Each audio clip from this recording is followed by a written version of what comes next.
showing up. I'm Hugo. I work at the Kaptein Astronomical Institute, and I can call myself either an astronomer or a data scientist, depending on the public. And basically what my sort of day job is that we take these raw images from the telescope on the left and calibrate them to images on the middle, and then stack them and combine them with our data to create nice science-ready images. The raw data doesn't look as weird as that picture on the left, but it shows better for demonstration purposes. And actually the other two images are real, except the colors, they are always fake. So take those with a grain of salt. And we have petabytes of data, so we built an entire data information system around it. It's called Astrovise, and there's the URL where you can also get the code to see how we implement everything. I will not show that much code here, actually none at all, and mostly these graphs here, these directed acyclic graphs, because they basically represent our workflow, but also our data model and our data lineage, our dependencies. So here we have in the figure, well, let's use this pointer, we have it. Here I represent the data as our node, so this is our images. They're actually images stored on our disks. And the arrows as, well, at least arrows from left to right as processes, as the process. Often people, well, and therefore it's a directed acyclic graph because they're directed, there are arrows, and there are no cycles in the graph. Often people take the jewel of this graph, they represent the processes as the nodes and the data as the arrows, but these are mathematically equivalent, so you can convert one to the other. And I really prefer it in this way for two reasons, because, well, it's actually the data that you're usually interested in, not the process. And you can do a Fourier transform or a Hoff transform or whatever kind of transform, but you don't care, you care about the result primarily, so those should be the most important thing in your graphs as well. Well, here I represent the graph as on the screen, right? But the graph also exists as an abstract concept in the memory of your computer. And when you have the arrows as the process, you can actually invert the arrows by turning them from the right to the left, which I will spend the rest of the talk about why this is better. Well, this is why this is beneficial for several reasons. So first, the normal way of doing things is indeed forward chaining. You have raw data, you process it, you calibrate the data, you process it, and you make your full color image. And of course, everybody does this. We do this as well, because if you want to get the data, you need to get the bits flowing. You need to go from left to right. There's no other way to do that, essentially. But there's significant benefit to having it backward chaining. So the primary way we model our data is from right to left. So we don't say, if you have a raw data, you can make calibrated data, and if you have calibrated data, you can make a color image. Now we do it the other way around. If you want to have a color image, you first need calibrated data, and if you want calibrated data, you need raw data. And it's much easier if you have that, if you have the arrows from this end to the start. It's relatively straightforward to invert that. But if you have the arrows from here to here only, then getting them backward is hard. So if you start with the backward chaining data model, it's easier to make a forward chaining model from this as well. And I will give you several benefits why this is beneficial in our system. And then, so these are 3 nodes, right? In reality, this goes in our data model. It's about a couple of dozens in length, and in width it's thousands. I actually haven't figured out how large our final products, how large the entire graph for those is, because we store this in a relational database and not in a graph database. So it takes about millions of nodes, and well, I have actually managed to query it yet. But well, I often don't need to. So these 3 are just for simplicity. Well, the main thing that makes things really simple is that you can automatically reuse things. So I'm actually also responsible for making catalogs of our data sets. So if I say, I want to have a catalog, then the system says, you need to have this calibrated image. Oh, this already exists. And then basically you make you never actually consider whether the raw data is there, because you don't need to. But if you have a forward chaining model, then can only start here because that's where you start, and then you need to figure out, well, you need to do much more work to figure out administratively what needs to be done and what has already been done. Well, and this is nice because it prevents reprocessing. It's especially nice because there are always different people making all this data, because our system is now 10 years old or something, and some people who made the data do not work with us anymore or do something else. So we have data made in Chile, in Groningen, in Leiden, and I made some things from the train towards here. And well, and you automatically find all this data, even though you don't know whether these people exist. Well, of course you know that they exist, but not where they live and who they are. And what is especially useful that you also make use of their knowledge. So Ewout is really good to making these calibrated images. So if he spent all his time getting the perfect parameters for this particular image, I can easily find it, because actually the system will find this automatically for me by me requesting this end product. And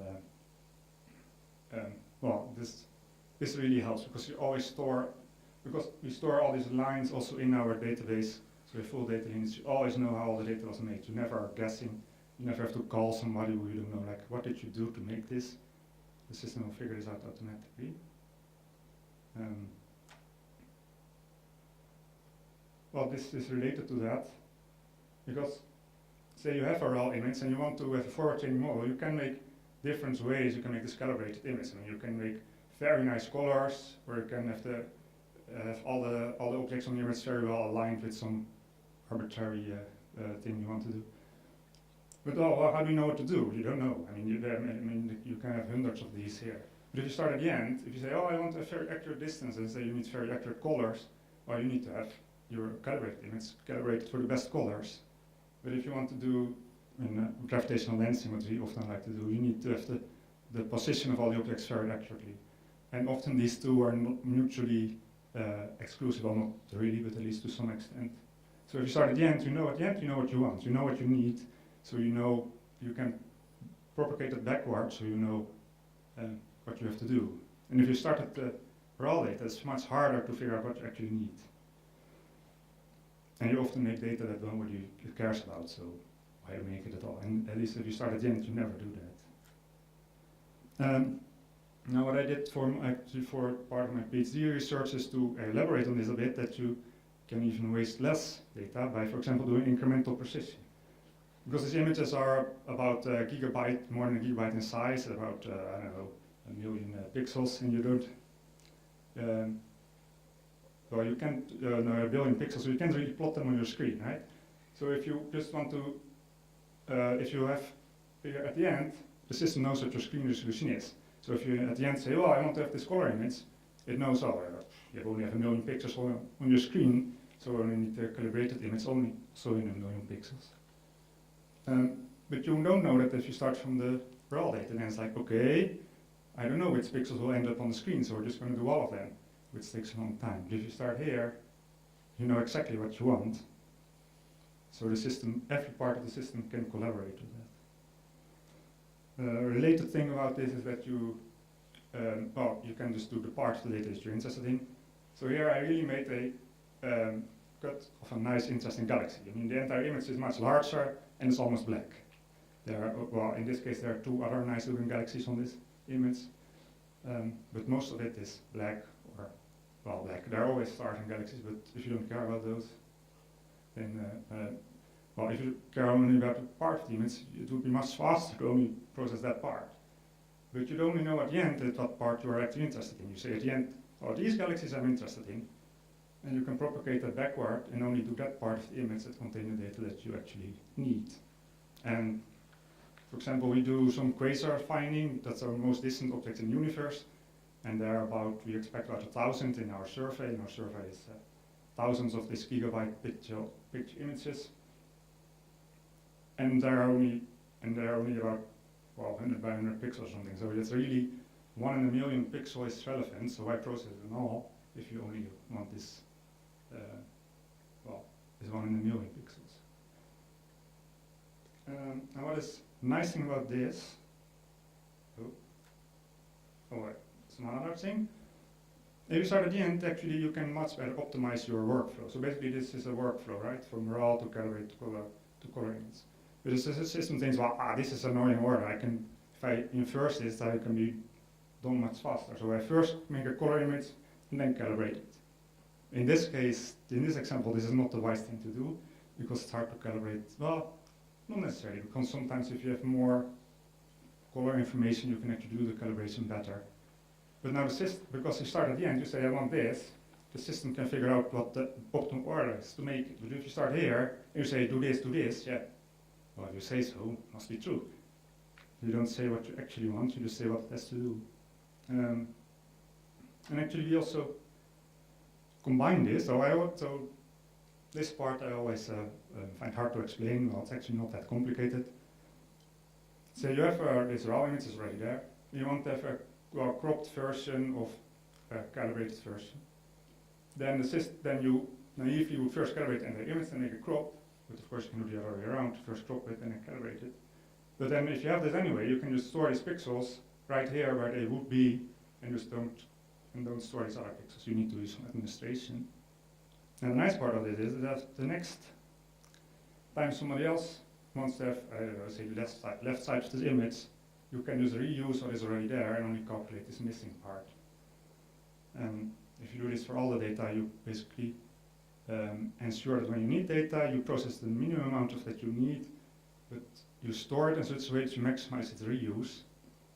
And that's almost much easier if you just say, if you model your data well, from the end product to the raw data and the other way around. Because then you actually have to model what part of the data depends on what instead of what leads to what. No. Wow, let's go a bit faster than I thought. That's good. There's another thing that is really nice if you have a backward chaining model, because for example you can easily cross infrastructural boundaries. So we have this data in Chile, Leiden, Groningen and such, and I don't have access to these facilities. So if I want to have a forward chaining model, I should basically log into the Leiden system and say, take this data, process it, and give it to me in Groningen. And then the system administrator says no. But if I have a backward chaining model, I can just say, oh, I need this data, and then Leiden says, oh, here it is, if it already has it, or, oh, I don't know, I just make it for you. And because you start at the end, you actually, when you have modeled all these steps, you can essentially create data without having explicit access to this infrastructure. Basically, in essence, it breaks the barrier between querying for existing data and creating new data. So you just ask for this end product here, say this catalog, and the system says, oh, I already have it, or no, I make it for you. It's basically the same thing. And if you didn't want it made, then you shouldn't ask for it. And I think this is really powerful because then the services can just decide to store the data or not. It doesn't matter. I mean, it matters whether you can access the data by requesting it, and the service can itself decide whether the data should be stored on or be derived on the fly. And that's much easier if you start at the end, because then, but if you start at the beginning, then you need the system doesn't, maybe the system has this already, but not this. So if you start from here, then basically it has to create this first, and then realize, oh, I didn't have to do that, because in the end I need the catalog that I already had. Of course, you can do all this in a forward chaining data model, but then effectively you end up with a backward chaining data model anyway at some point. So and another nice thing that we didn't actually get to explore, but I think is useful, that you can basically put some privacy guarantees automatically in there. Say this is a galaxy that is really that doesn't want this privacy exposed and such. But you can have some anonymization step that actually works, which is debatable, of course, and then do your analysis. But normally you can then not, as a scientist, think, oh, but this data is not exactly the one things I want. You cannot reprocess this data because you don't have access to it. But if you model your data right, you can just request this anonymized data, and it gets processed, and it is guaranteed to be anonymous once, well, assuming you, of course, implement this properly. And then you never need access to this data, even though you still use it. And what I really like, tying in actually to the talk by Ben just now for the machine learning, basically you can extend these arrows further to the actual data in nature, to the, in this case, the telescope. I once was at that talk. Somebody who did some machine learning of things that might be binary stars or might be stars with planets, and then you wanted to distinguish those from each other. And then actually the algorithm said, you should go back to your reduced data, to your raw data, to the telescope and do these observations, because these observations will help help you classify these objects better. And there is nothing stopping us from, in principle, just implementing it all the way there. So you have basically then, you have the, well, nature here, you have your, I don't know, your Hubble constant or your dark matter fraction here, and let the system figure out what it needs to actually get this number to the right position that you want, which would make the job of scientists much easier. You just have to encode all this information in data model.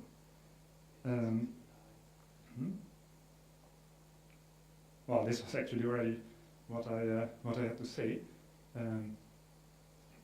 But I can say a bit more about how we implemented this in Python.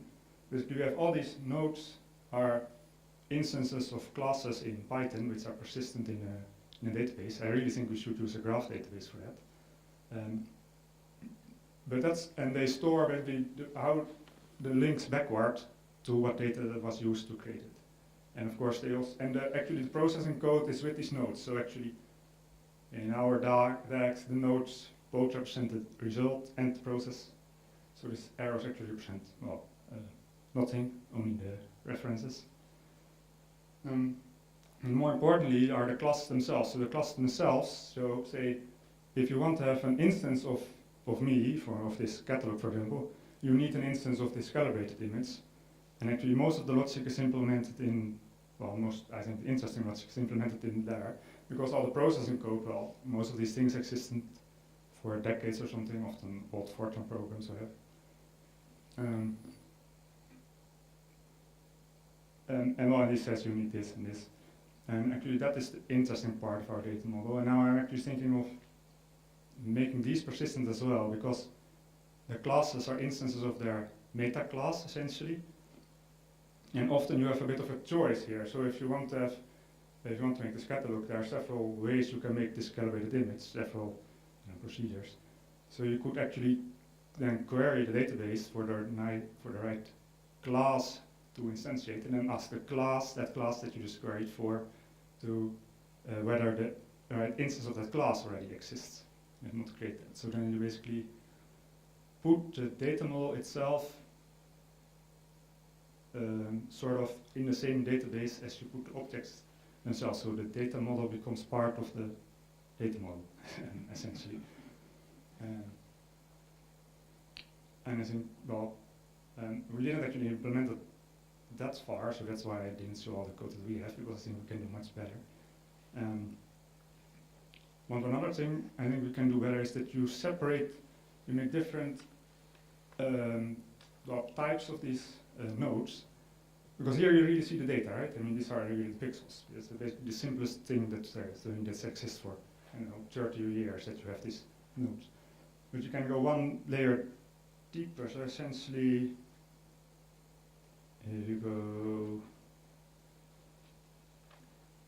Well, here, if you would have all this image blank, basically, then you can already store this persistently in the database, because you have no pixels there, but in essence you have already everything, because you have the links there, you have the process there, you know exactly how to create it, so why create these pixels if nobody asks for it? So you have an object that represents the how, but you can actually also just store this request. Basically you request an object, you say you want to have this image for this part of the sky, you put that persistently in the database, and since the data model includes all the knowledge on how to expand that request, this is just one database object, to actually this entire workflow or this DAG, you're done, because it also contains all the information to actually process all the bits. And then basically you take one object, you unfold it to your DAG, and then you fold it back to your pixels, or whatever, or your catalog, and then you're done. And then you can implement this, I think, in some functional programming languages much better than you can do it in Python, because they already have all the native functionality to do all this. All you need to do is say, the only thing that you then have to encode for your entire system is, if I want this, how do I find this? And if I have already this, how do I calculate this? And basically, if you have these two functions for each object in your data model, you can have all the processing done by something else. Well, that was it. Thank you.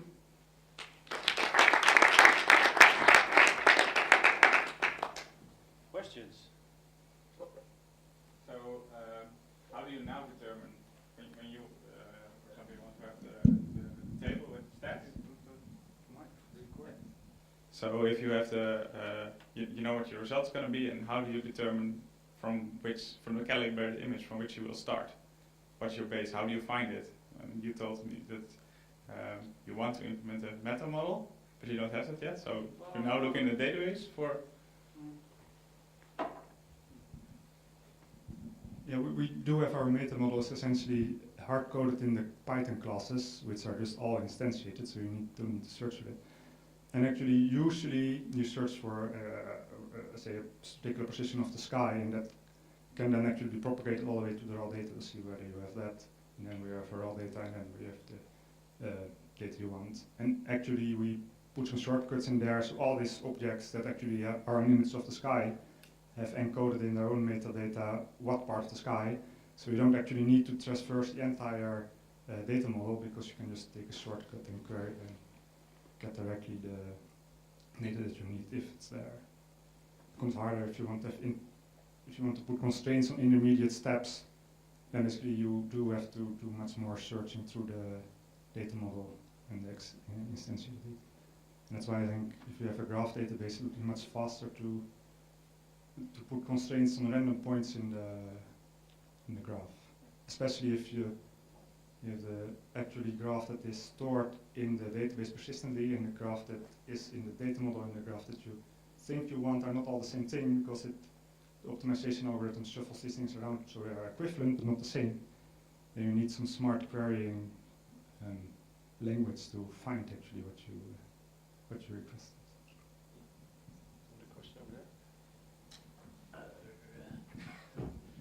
So, is this an optical telescope? The raw data? Where are you coming from? You can say yes and no. I'll repeat the answer. Yes, this is. Okay. Yes, this is the VST telescope. It's from the Kilo Degree survey. It's optical, indeed. So, what is this distortion that we're looking at? No, yeah, this distortion is focused. Well, the GIMP actually. So the raw images don't look so nice, are not so well, not so nice to look at. So maybe that was the question there also, and maybe you answered it. But you say that you're looking for quasars, and then by modeling your solution differently, you simplify the search. Where like 1 in a million pixels is a quasar, related to a quasar, and then by modeling it like this, you don't need to do that anymore, sort of.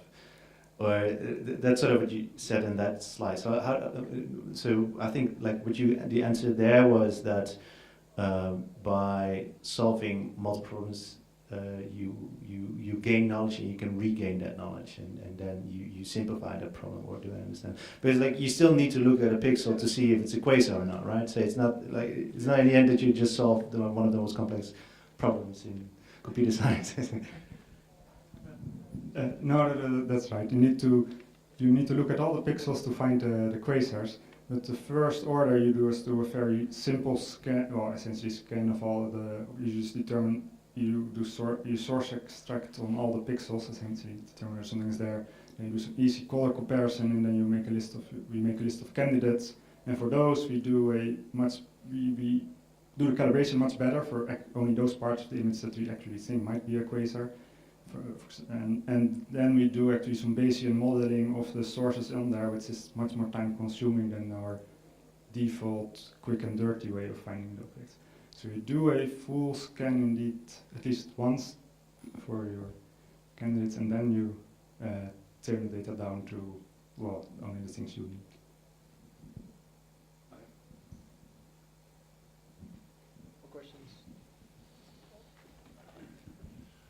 Did you consider using things like RDF and OVL to model your relations between the data sets?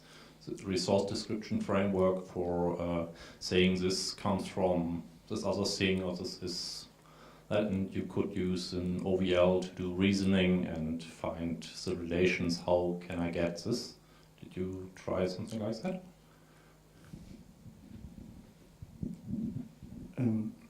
I did consider these things, and I did try it to some extent, but then I realized I'm not an expert on those things, and it required a bit of more effort. But I need us to move forward to better formalizing all these steps, because then we can easier shift between representations and such. And for example, what was nice in RDF, you don't have lists. You cannot say this object depends on 10 other objects or something. And then people find it's a drawback, which it is, but I realized that actually, if you want to do this backward chaining properly, you cannot have lists either, in a way, because you want to somehow iterate through it, and if you want to iterate through it, then you might, then it doesn't really matter whether it's a list or not, it's just, so there are many, I think there are many advantages when we look at how other people implement this, and then learn from them. Okay, cool. Well, thanks, Hugo.